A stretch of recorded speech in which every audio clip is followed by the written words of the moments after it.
Hey guys, welcome to the video. My name is Yash Mehta and in this video we are going to learn about useref hook in React. तो आज की इस video में हम यूजरेफ hook के बारे में जानने वाले हैं। हम जानेंगे कि यूजरेफ हुक क्या होता है, यूजरेफ हुक को हम कैसे यूज़ कर सकते हैं और यूजरेफ हुक के क्या क्या डिफरेंट यूजेस हैं रिएक्ट में। ये सारी चीज़ें हम आज की इस वीडियो में जानने वाले हैं। तो सबसे पहले हम जानेंगे कि यूजरेफ हुक होता क्या है। तो यूजरेफ हुक बेसिकली एक स्पेशल फंक्शन है जो हमें फंक्शनल कंपोनेंट्स में डोम का डायरेक्ट रेफरेंस देता है, जिसके थ्रू हम डोम को मैनिपुलेट कर पाते हैं। अगर हमें कोई ड्रैग एंड ड्रॉप फैसिलिटी बनानी है या फिर हमें कोई इनपुट फील्ड को हाइड करके उसके बाद भी उसे यूज़ करना है, तो हम यहाँ पर यूज़ रेफ हुक का यूज़ कर सकते हैं। अभी मैं आपको यूज़ रेफ हुक के डिफरेंट यूजेस कोड के एग्जांपल के थ्रू समझाने वाला हूँ। तो आइए अब हम देखते हैं यूज़ रेफ हुक को एग्जांपल के थ्रू, कोड के एग्जांपल के थ्रू। मैं आपको बहुत अच्छे अच्छे एग्जांपल बताने वाला हूँ जिसके थ्रू आप यूज़ रेफ हुक को यूज़ करना सीख जाएंगे। तो सबसे पहले तो हमें एक एम्प्टी ऐप क्रिएट करनी पड़ेगी। उसके लिए सिंपली हम लिखेंगे npx create react app और ऐप का नाम हमारे टर्मिनल या कमांड प्रॉम्प्ट में, जिससे हमारी ऐप क्रिएट हो जाएगी। उसके बाद हमने यहाँ पर जो हमारे जो ऐप कंपोनेंट में जो भी बॉयलर प्लेट कोड होता है उसे यहाँ से हटा दिया है। उसे आप भी हटा सकते हैं। अब ये हमारा प्रोजेक्ट बिल्कुल क्लीन हो गया है, ये बिल्कुल खाली है। देखिए यहाँ पे रन हो रहा। रन करने के लिए हम सिंपली टर्मिनल में लिखेंगे npm start। तो हम समझते हैं कि यूज़ रेफ हुक क्या होता है। तो यूज़ रेफ हुक बेसिकली हमें डोम को मैनिपुलेशन करने में हेल्प करता है। वो हमें डोम का एक रेफरेंस देता है। मतलब कोई भी एक एलिमेंट है, मान लीजिए एक इनपुट एलिमेंट है, तो उसका वो हमें रेफरेंस देगा जिसके थ्रू हम उसमें कुछ चेंजेस कर सकते हैं। तो आइए देखते हैं कि हम यूज़ रेफ हुक को कैसे यूज़ करते हैं। तो सबसे पहले तो हमें यहाँ पर एक यूज़ रेफ हुक डिक्लेयर करना पड़ेगा। उसके लिए यूज़ रेफ हुक हमें एक ऑब्जेक्ट रिटर्न करता है, तो हम यहाँ पे एक ऑब्जेक्ट बना लेते हैं जिसका नाम हम इनपुट रेफ दे देंगे, क्योंकि हम इनपुट का एक रेफरेंस लेंगे। अब यहाँ पे हम लिखेंगे यूज़ रेफ, तो यूज़ रेफ हमारा इम्पोर्ट हो जाएगा। और और इसके आर्ग्यूमेंट में हम कुछ भी पास कर सकते हैं, लाइक ज़ीरो या नल। अभी मैं ज़ीरो पास कर देता हूँ क्योंकि हमारी एक इनिशियल वैल्यू होगी। अब हम क्या चाहते हैं कि मैं यहाँ पे एक इनपुट फील्ड बना लेता हूँ। तो मैं आपको बताता हूँ कि हम क्या करना चाहते हैं एक्चुअली। तो हम क्या चाहते हैं कि जब भी हम इस पेज को रिलोड करें, तो जो फोकस है वो इस इनपुट, जैसे ये फोकस आपको दिख रहा है, तो जैसे हम इसको रिलोड करें तो फोकस इस इनपुट फील्ड पे आ जाना चाहिए। तो उसके लिए हम यूज़ रेफ हुक का यूज़ करेंगे। तो सिंपली हम यहाँ पे क्या करेंगे, हर एलिमेंट में एक एट्रीब्यूट होता है जिसे हम बोलते हैं रेफ, और उसके अंदर जो भी हमने यहाँ पे ऑब्जेक्ट बनाया उसे हम यहाँ पे पास कर देते हैं। तो जैसे हमने यहाँ पे इनपुट रेफ पास कर दिया है, तो ये क्या करेगा कि इस एलिमेंट का हमें रेफरेंस देगा एक ऑब्जेक्ट में। और वो ऑब्जेक्ट हमें एक प्रॉपर्टी देता है जिसको बोलते हैं हम करंट। और करंट के अंदर सारी प्रॉपर्टीज होती है, लाइक क्लिक, स्टाइल, फोकस, सारी, और उनका हम यूज़ कर सकते हैं। तो आपको पता है जब भी हमारा पेज रिलोड होता है और हमें कुछ एक्टिविटी परफॉर्म करनी होती है, तो हम उसमें यूज़ इफेक्ट हुक का यूज़ करते हैं। यूज़ इफेक्ट हुक हमारा एक लाइफ साइकिल मेथड की तरह आप उसको समझ सकते हैं।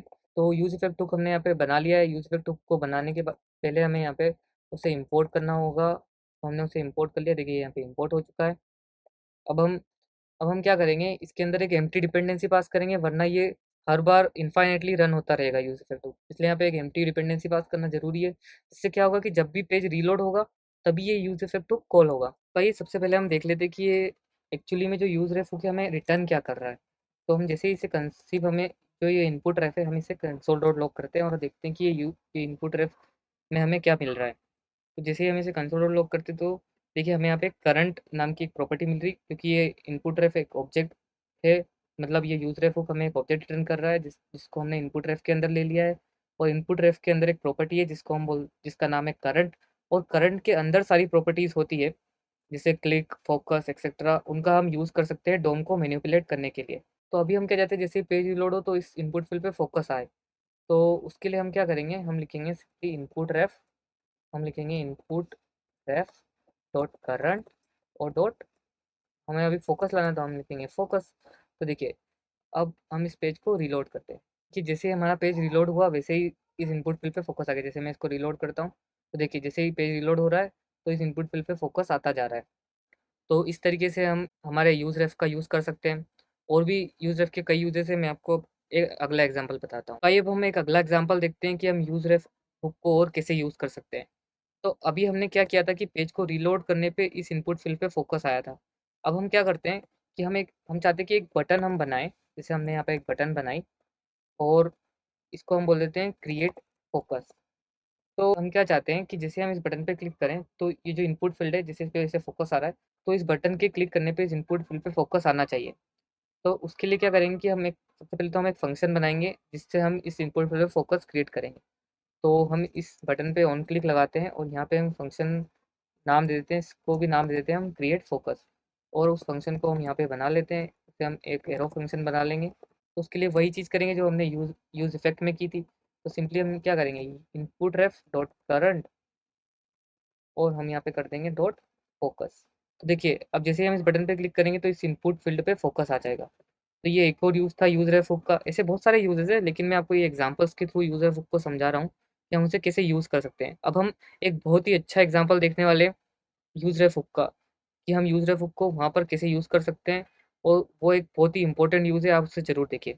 ये अब मैं आपको एक बहुत ही अच्छा एग्जांपल बताता हूँ, जिससे आप यूज़ रेफ हुक को बहुत अच्छे से समझ जाएंगे, और वो एग्जांपल आपके लिए बहुत इंपॉर्टेंट भी रहेगा। तो देखिए अ, अब हम क्या चाहते हैं कि हम यूज़र्स, तो अगर हम चाहते हैं कि हम यूज़र से इमेज इनपुट में लें, मतलब हम यूज़र से इमेज अपलोड करवाएँ हमारी ऐप में, तो उसके लिए हमें ऑफ कोर्स एक इनपुट में वो इमेजेस लेनी पड़ेगी। तो हम ये जो हमारी इनपुट फ़ील्ड है, इसके अंदर हम लिख देंगे टाइप, और इसको हम दे देंगे फाइल, और इसको एक्सेप्ट हम सिर्फ़ करवाएँगे इमेजेस। इससे क्या होगा, हम इमेजेस स्लैश स्टार लिख देंगे, जिससे क्या होगा कि ये सारी जितनी टाइप की इमेजेस होती है, वो सारी इमेजेस हमें यहाँ पे लाके देगा। तो देखिए अब इसने यहाँ पे ये एक इनपुट फ़ील्ड बना दी है। ये जब भी हम इसमें टाइप फ़ाइल करते हैं तो ये इस प्रकार की हमें एक इनपुट फ़ील्ड देता है। और इस बटन पे हम जैसे ही क्लिक करते हैं तो हम यहाँ से कोई भी फ़ाइल ले सकते हैं। तो ये फ़ाइल का नाम हमें यहाँ पे दिखाता है। लेकिन अगर हम हमारी ये ऐप को और इंटरैक्टिव बनाना चाहते हैं, और ये जो गंदी सी बटन हमें दिख रही है, हम इसे हटाना चाहते हैं और हमारी कस्टम बटन बनाना चाहते हैं, और हम चाहते हैं कि उस पे क्लिक करने पे ही यूज़र फ़ाइल अपलोड करे, तो वो हम कैसे कर सकते हैं यूज़रेफ के थ्रू, वो मैं आपको दिखाने वाला हूँ। तो देखिए, सबसे पहले तो हम इसे हिडन कर देते हैं। हिडन करने के लिए हम सिंपली यहाँ पे एक एट्रीब्यूट लिखेंगे, जिसे हम बोलेंगे हिडन। तो देखिए जैसे हमने हिडन लिखा तो वो यहाँ से हिडन हो गया, लेकिन वो अभी भी हमारे डोम ट्री में है, बस वो यहाँ से हाइड हो गया है। तो अब हम हमारी कस्टम बटन बना लेते हैं। इसकी स्टाइलिंग अभी मैं नहीं कर रहा हूँ, आप कर लीजिए। तो इसको हम नाम देते हैं पिक इमेज। तो हम क्या चाहते हैं कि जैसे इस बटन पे क्लिक करें तो ये हमारी फाइल से एक इमेज उठा के यहाँ पे हमें दिखाए। तो दिखाने वाला अभी हम करते हैं। सबसे पहले हम पिक इमेज कर लेते हैं, तो उसके लिए हम यहाँ पे एक ऑन क्लिक लगाएंगे और उसका नाम दे देंगे। उसमें एक फंक्शन पास कर देंगे, जिसको हम बोल देंगे पिक इमेज जी। तो अब हम क्या करेंगे कि एक एक फंक्शन बनाएंगे जिसका नाम हमने पिक इमेज दिया है। तो हमने उसे एक एरो फंक्शन बनाया, और हम वही चीज़ करेंगे। हम क्या करेंगे, इनपुट रेफ डॉट करंट, और अब यहाँ पे हम क्या करेंगे, क्लिक, क्योंकि हम उस बटन पे जो हमारी बटन जो हमने हिडन करी है, जिसे इसे मैं हटा देता हूँ। देखिए हम क्या चाहते हैं कि इस बटन पे हम क्लिक करें, इस बटन के थ्रू, तो हम यहाँ पर क्लिक लिखेंगे, और इसको अभी हम हिडन कर देते हैं। तो देखिए हम जैसे इस बटन पे क्लिक करेंगे तो ये हमारी हमारी फाइल से इमेज उठा रहा होगा। तो अगर अब हम चाहते हैं कि जो हमने यहाँ से इमेज पिक की है, उसे हम यहाँ पे शो करें, तो उसे शो करने के लिए हमें कुछ भी नहीं, सिंपली एक यूज स्टेट हुक बनाना पड़ेगा, जिससे क्या होगा कि हम एक फाइल नाम का एक वेरिएबल बनाएंगे, और उसकी हम स्टेट को चेंज करेंगे, जो हमें ये इनपुट देगा। तो उसके लिए हम क्या करेंगे, हम यहाँ पे एक यूज़ यूज़ स्टेट हुक बनाएँगे। यूज़ स्टेट हुक हमें 2 एंट्रीज़ रिटर्न करता है, आपको पता है। एक तो वो वैल्यू जिसे हमें चेंज करना है, और एक फंक्शन जिसके थ्रू हम उस वैल्यू को चेंज करते हैं। तो हम यहाँ पे लिखेंगे यूज़ स्टेट, और अभी मैं इसमें नल पास करता हूँ, जो कि इसकी इनिशियल वैल्यू होगी, क्योंकि ये भी नल होगी। और अब हम चाहते हैं कि जो जो हमने फ़ाइल बनाया है, उसे हम सेट करें, जो जो वैल्यू हमें ये इनपुट फ़ील्ड रिटर्न करेगा। हमें ये इनपुट फ़ील्ड एक फ़ाइल रिटर्न करेगा, जिसे हम इसमें सेट कर देंगे। तो हम यहाँ पे लगाएँगे ऑन चेंज, और ऑन चेंज के अंदर हम पास करेंगे, ये देगा हमें एक इवेंट। तो हम क्या करेंगे, सेट फ़ाइल करेंगे और लिखेंगे E dot target target dot files at zero. ये हमें एक फाइल्स का एक एरे देगा, तो इसलिए हमें पहली इमेज चाहिए, इसलिए हमने यहाँ पे 0 लिख दिया है। तो ये हमें पहली फाइल दे देगा, और इस फाइल में सेट कर देगा। तो अब हमें उसे शो करना है, तो ऑफ कोर्स हमें एक इमेज एलिमेंट बनाना पड़ेगा। तो हम यहाँ पे लिखेंगे, यहाँ पे एक इमेज एलिमेंट बनाएंगे। हम लिखेंगे इमेज, और उसके सोर्स में हम पास कर देंगे फाइल को, इस एलिमेंट को हम बंद कर देंगे। तो अब देखिए हम यहाँ से एक इमेज पिक करते हैं, ये हमें एक एरर देगा। ऑफ कोर्स मैं आपको बताता हूँ कि क्या प्रॉब्लम आएगी। तो देखिए यहाँ पे इसने हमें एक ब्रोकन इमेज दी। ये इसलिए दी क्योंकि जो ये इमेज इमेज एलिमेंट है, जिसका सोर्स है, वो हमसे एक यूआरएल एक्सपेक्ट करता है। लेकिन हमने तो यहाँ पे एक ऑब्जेक्ट पास कर दिया, क्योंकि ये फाइल एक ऑब्जेक्ट है। तो अब हमें इसे एक यूआरएल में कन्वर्ट करना पड़ेगा। यूआरएल में कन्वर्ट करने के लिए हम सिंपली लिखेंगे URL dot create object URL, और उसके अंदर हम पास कर देंगे फाइल को। तो देखिए जैसे जो हमने इमेज पिक की थी वो उसने यहाँ पे शो करने लग गया। अब हम दूसरी इमेज पिक करके मैं आपको दिखा देता हूँ। लाइक ये वाली इमेज हम पिक कर लेते हैं। देखिए ये बहुत बड़ी इमेज है इसलिए हमें ऐसी बेकार से दिख रही है कि हम स्टाइलिंग कर लेते हैं। स्टाइलिंग करने के लिए हम इनलाइन स्टाइलिंग करेंगे और इसमें हम लिख देंगे विड्थ। विड्थ हम इसकी दे देंगे 80 पिक्सल। तो देखिएगा ये इमेज हमें छोटी दिखने लग जाएगी यहाँ पर। देखिए ये इमेज छोटी हो गई है। तो इस प्रकार से हम इमेज को पिक कर सकते हैं हमारी कस्टम बटन से। ऐसे ही हम वीडियोस को भी पिक कर सकते हैं। देखिए इसमें एक और प्रॉब्लम है, जैसे मैं इसे रीलोड करूँगा तो ये देखिए हमें एक एरर दे रहा है। ये एरर इसलिए दे रहा है क्योंकि जो ये फाइल है हमारा, जो फाइल है ये अभी नल है। जैसे हम इसे रीलोड करते हैं तो ये नल हो जाता है। तो उस एरर से बचने के लिए हम यहाँ पर कंडीशनल रेंडरिंग करवाएंगे। तो मैं आपको दिखाता हूँ कि हम रिएक्ट में कंडीशनल रेंडरिंग कैसे करते हैं। हम क्या करेंगे, एक कर्ली ब्रेसेस लगाएंगे और उसके अंदर इस इमेज एलिमेंट को पास कर देंगे और हम यहाँ पर एक चेक लगाएंगे फाइल नल नहीं है। मीन्स अगर हम इसे लिखते हैं फाइल एंड मीन्स अगर फाइल नल नहीं है तभी ये हमारे इस इमेज एलिमेंट को इसमें रेंडर करे।